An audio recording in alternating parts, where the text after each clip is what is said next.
ओम नमो भगवती वासुदेवाय नमो। नमस्कार बंधुगण आपण मानकु आम यूट्यूब चैनल को स्वागत। आज भिडियो रे आमे आपण मानकु कहिबा पई जाउछु विशेष भाबरे 2 दिन महाभविष्यवाणी विषय। आगामी 2 दिन आपणकर किपरि कटिबो, किपरि आपणकर संपूर्ण दिन को पूरा स्पेंड करिवे, किपरि 2 दिन स्थिति रहिबो, केउ सब जिनिस रे आपणको फायदा मिलिबो, ता सहित केउ सब जिनिस रे आपणको सावधानता अवलंबन करबा पई पड़िबो। ए 2 दिन रे आपणको लव लाइफ रे स्थिति रहिबो, आपणको कैरियर रे स्थिति किपरि रहिबो। जदि कहबा 2 दिन रे महाभविष्यवाणी रे आपणकर कैरियर रो स्थिति किपरि रहिबो, आ स्वास्थ्य विषय रे मध्ये हम आपण मानकु कहिबो कि स्वास्थ्य आपणकर भलो रहिबो कि खराब रहिबो। आ वीडियो शेष रे म आपण मानकु किछि उपाय विषय रे मध्ये कहिबी, जहा द्वारा आपण ए आगामी 2 दिन भविष्यवाणी 2 दिन को बहुत भल सब्यस्त करि परिबे। तेणु आगो को वीडियो आरंभ करबा पूर्व आमर आपण को रिक्वेस्ट कि जदि आपण आम चैनल रे नुआ आछंती तो चैनल को सब्सक्राइब करंतु, आ संगरे नोटिफिकेशन बेल को मध्ये ऑन करंतु, जहा द्वारा समय समय रे नुआ नुआ वीडियो रो नोटिफिकेशन आपण को पाखरे पहुंचे जिवो। तो आसंतु जानिबा किपरि रहिबो आपणको पई विशेष भाबरे आगामी ए 2 दिन महाभविष्यवाणी स्थिति। तो सबुठारु प्रथमे कहिबा कि कोन ए 2 दिन रे सतरे आपणको पई पॉजिटिव रहिबा पई जाउछि। जदि विशेष भाबरे कहिबा आपणको पई ए दिन रे सफलता प्राप्त करिवार बहुत भलो स्थिति बनुछि। संतान पक्षंक ठारु संतुष्टि मध्ये आपणको विशेष रूप रे प्राप्त हेबो। समय अनुसार संतानक सहयोग मध्ये आपणको प्राप्त हेबो। ता सहित संतानकर कार्यकलाप तथा घर परिवार आवश्यकता उपरे आपण विशेष भाबरे आगको बढ़िबा पई ट्राई करिवे। आपणकर संचार कौशल विस्तारता आसीबो। ता सहित आपण प्रतिटी जिनिसरु विशेष भाबरे आगको बढ़िबे। आ बहुत ही लाभ आपणको प्राप्त हेबो। नुआ नुआ फ्रेंड्स आपणकर बनिबे, नुआ योजना मध्ये आपण करिवे, जहा द्वारा आपणको बहुत ही अधिक सफलता मिलिबो। लंबा समय जहाँ भी अटक रही कार्य तो से कार्य आपण करिवे, आपणको उन्नति मिलिबो। या सहित जदि विशेष भाबरे कहिबा आपणक पई दूर यात्रा हेबो, जहाँ आपणक पई अति लाभदायक सिद्ध मध्ये हेबो। ता सहित से सबु द्वारा मध्ये आपणको बहुत अधिक लाभ मिलिबो। या सहित आपणकर मान सम्मान रे मध्ये वृद्धि घटिबो। मल्टीनेशनल कंपनी रे कार्य करुतबा लोकंक पई मध्ये ए समय बहुत ही भलो समय रहिबो।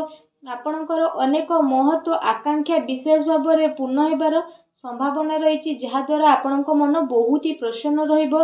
पाठ पढ़ा संबंधित ए दिन रे आपणको बहुत ही भलो सफलता मध्ये प्राप्त हेबो। भूमि भवन वाहन किणे किणी पई दिन आपणकर बहुत भलो रहिबो। एहा सहित जदि विशेष भाबरे कहिबा आपण निजे निज उपरे बहुत अधिक भरोसा करिवे।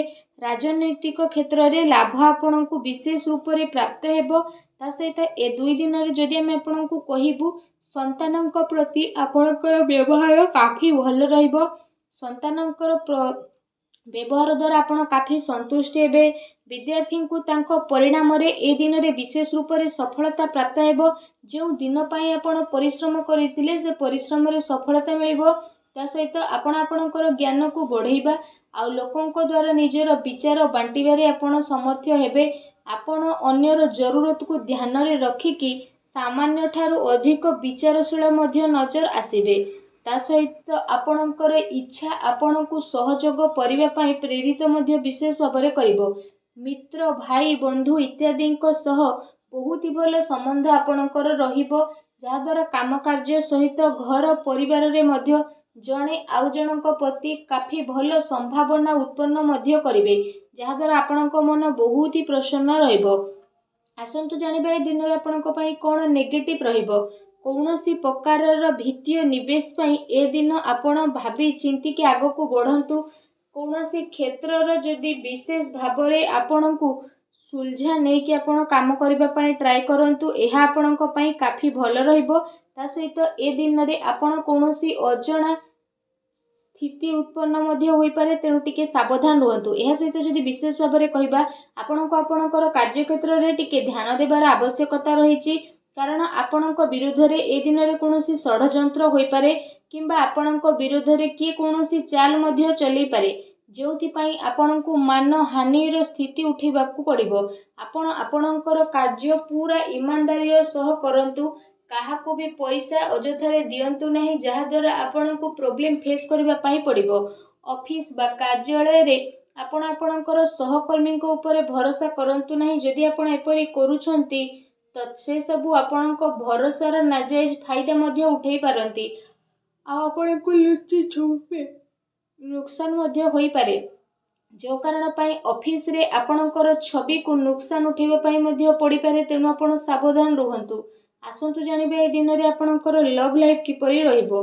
ଆପଣଙ୍କର ଜୀବନ ସାଥୀ ଆପଣଙ୍କୁ ଆପଣଙ୍କର ପ୍ରତ୍ୟେକ କାର୍ଯ୍ୟରେ ସମର୍ଥନ ଦେବେ, ଆଉ ସମୟ ଆସିବା ଦ୍ୱାରା ଆପଣଙ୍କର ସବୁକିଛି ବଦଳିଯିବ, ଆଉ ଯାହାର ପରିଣାମ ସ୍ୱରୂପ ଆପଣଙ୍କର ବ୍ୟାପାରିକ ଜୀବନ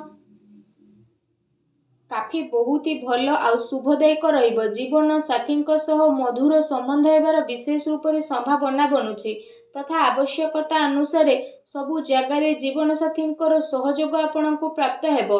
ସେଥିପାଇଁ ଜୀବନସାଥୀଙ୍କ ସହ ମଧୁର ସମ୍ବନ୍ଧ ବନେଇ ରଖିବା ଆପଣଙ୍କ ପାଇଁ ବହୁତ ଭଲ ରହିବ।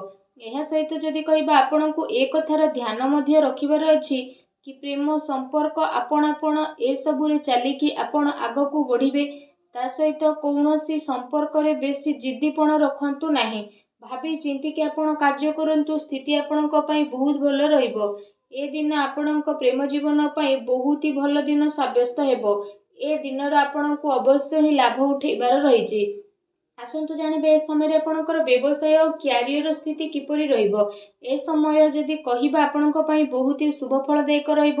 ବ୍ୟାପାର ଧନ୍ଦା ଆପଣଙ୍କର ଭଲରେ ଚାଲିବ, ଆଉ ଆର୍ଥିକ ସ୍ଥିତି ଆପଣଙ୍କର କାଫି ମଜବୁତ ରହିବ। ଏ ସମୟରେ ଆପଣଙ୍କୁ ଆକସ୍ମିକ ଧନ ଲାଭର ଅନେକ ହିଁ ଯୋଗ ବନୁଛି, ଯାହାଦ୍ୱାରା ଆପଣଙ୍କ ମନ ବହୁତ ହି ପ୍ରସନ୍ନ ରହିବ। ତା ସହିତ ଯଦି କହିବା, ଆପଣଙ୍କୁ ଆପଣଙ୍କର କାର୍ଯ୍ୟରୁ ଏ ଦିନରେ ବହୁତ ଭଲ ଲାଭ ମିଳିବ, ଆଉ ଆପଣଙ୍କୁ ଆପଣଙ୍କର କ୍ୟାରିୟରରେ ଆପଣଙ୍କର ସ୍ଥିତି ବହୁତ ହି ମଜବୁତ ରହିବ। ଯଦି ଆପଣ କୌଣସି ମିତ୍ରଙ୍କ ସହ କିଛି ବ୍ୟାପାର କରୁଛନ୍ତି ତ ସେସବୁ ଦ୍ୱାରା ମଧ୍ୟ ଆପଣଙ୍କୁ ବିଶେଷ ଭାବରେ ଅଧିକ ଲାଭ ମିଳିବ। ଚାକିରି କରୁଥିବା ବ୍ୟକ୍ତି ବିଶେଷଙ୍କ ପାଇଁ ଏ ଦିନ ମିଲା ଜୁଲା ମଧ୍ୟ ରହିବାକୁ ଯାଉଛି। ବିଦ୍ୟାର୍ଥୀଙ୍କ ପାଇଁ ଏ ଦିନ ବହୁତ ହି ଭଲ ରହିବ। ଆସନ୍ତୁ ଜାଣିବା ଏ ସମୟରେ ଆପଣଙ୍କର ସ୍ୱାସ୍ଥ୍ୟ କିପରି ରହିବ। ଯଦି କହିବା, ଅନ୍ୟମାନଙ୍କର ସ୍ଥିତି ଆପଣଙ୍କ ସ୍ୱାସ୍ଥ୍ୟକୁ ପ୍ରଭାବିତ କରିବ। ସେଥିପାଇଁ ନିୟମିତ ଏବଂ ଭଲ ଦିନଚର୍ଯ୍ୟାର ଆପଣ ପାଳନ କରନ୍ତୁ। ସେଥିପାଇଁ ଆପଣ ଆପଣଙ୍କ ଖାଦ୍ୟପେୟ ଉପରେ ଧ୍ୟାନ ଦିଅନ୍ତୁ। ତା ସହିତ ନିଜ ସ୍ୱାସ୍ଥ୍ୟକୁ ଆହୁରି ଅଧିକ ଭଲ ରଖିବା ପାଇଁ ଆପଣ ପ୍ରତ୍ୟେକ ଦିନ ଯୋଗ କରନ୍ତୁ, ବ୍ୟାୟାମ କରନ୍ତୁ ଏବଂ ସୁସ୍ଥ ରୁହନ୍ତୁ। ଆସନ୍ତୁ ଜାଣିବା ଏ ଦିନରେ ଆପଣଙ୍କ ପାଇଁ କ'ଣ ବିଶେଷ ଉପାୟ ରହିଛି। ଏ ଦିନରେ ଆପଣ ବିଶେଷ ଭାବରେ ସ୍ନାନ କରିସାରିବା ପରେ ଗୋଟେ ନଡ଼ିଆକୁ ବିଶେଷ ଭାବରେ ହଳଦିଆ ବସ୍ତ୍ରରେ ବାନ୍ଧିକି ଆପଣ ଗରିବ ଲୋକଙ୍କୁ ବାଣ୍ଟେଇ ଦିଅନ୍ତୁ। ତା ସହିତ ଗାଈକୁ ଖାଇବାକୁ ଦିଅନ୍ତୁ ଓ ଆପଣ ବିଶେଷ ଭାବରେ ସୂର୍ଯ୍ୟଦେବଙ୍କୁ ଜଳାର୍ଘ୍ୟ ଅର୍ପଣ କରନ୍ତୁ। ଏପରି କରିବା ଦ୍ୱାରା ଆପଣଙ୍କ ଜୀବନରେ ଯାହା ବି ଛୋଟ ମୋଟ ପ୍ରୋବ୍ଲେମ୍ ଚାଲୁଛି, ଯାହା ବି ଅଶାନ୍ତି ଚାଲୁଛି, ସବୁ ଦୂର ହେବ ଆଉ ଶୁଭଫଳ ପ୍ରାପ୍ତ ହେବ। ଭିଡ଼ିଓଟି କେମିତି ଲାଗିଲା ଆମକୁ କମେଣ୍ଟ କରିକି ନିହାତି ଜଣାଇବେ। ଚ୍ୟାନେଲରେ ନୂଆ ଆସିଥିଲେ ଚ୍ୟାନେଲକୁ ସବସ୍କ୍ରାଇବ୍ ମଧ୍ୟ କରିବେ। ଧନ୍ୟବାଦ।